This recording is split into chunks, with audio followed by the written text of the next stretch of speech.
I remember when I was in school, music was the one thing that was sort of different than every other subject. You know, all the other subjects are like very cognitive and you have to think really hard, but music is more about expression and creativity. And that sort of lit a spark in me when I was younger, where like making music was always a very safe and welcoming experience. So I want to be that person for other people because I think the education of music is so important as well. I am Davian Barba and I'm getting a BM in music education. I'm from Ceres, California, and I went to Central Valley High School. I want to get a master's degree in horn performance, and I've applied to 5 schools, and so far I've gotten into 2 of them. I'm a recipient of the undergraduate research grant, which is what has funded my research for the past year.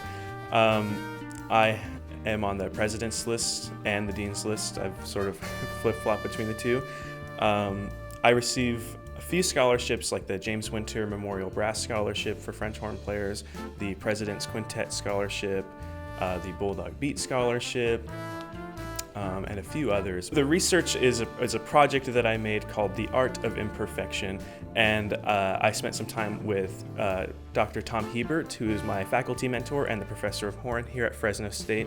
And what I have done is sort of explored the history of the expectations for live music performance, because there's no question that musicians have gotten better over time at their instruments. But does that also mean that the standards for audiences when they go watch these performances, are they expecting perfection? So what the research consisted of was sort of focusing on one orchestra, the Los Angeles Philharmonic, and I looked at their history, and I got to observe 3 different recordings, or 2 different recordings and 1 live performance, all of the same piece by the same orchestra. So that was really cool to see how it evolved over just under 100 years. And I got to interview professional horn players like Dave Crable, who was principal horn of the San Francisco Symphony for a very long time. And it sort of culminated into this big presentation that I gave to the music department at the beginning of February. And there's one more part that I want to do, which is connect the audience to the performer through a survey. So I want to talk to people and see what do they consider to be worthwhile live performances, or why are live performances better than recorded music if they are.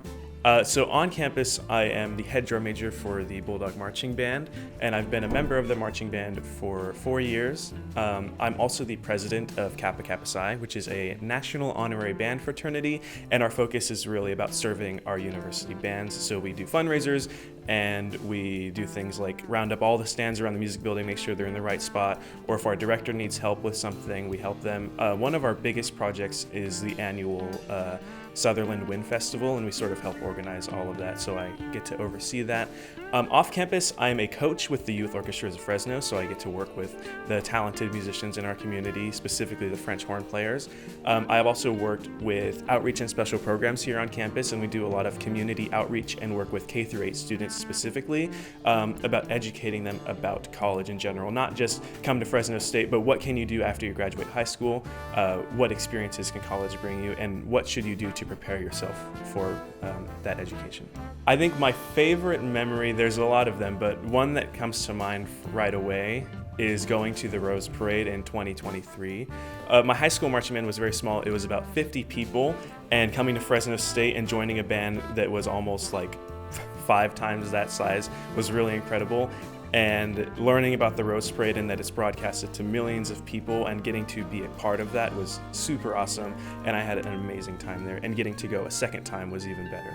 I'd like to thank my family. I'm the first one in my family to move away for college, so this was not easy for me or them, but they've supported me for my entire time here. I'd like to thank all of my professors like Dr. Tom Hebert, Dr. Carrie Earnhardt, Department Chair, Dr. Matt Darling, Dr. Gary Gilroy, Professor Steve McKeithen. Those are all great mentors of mine.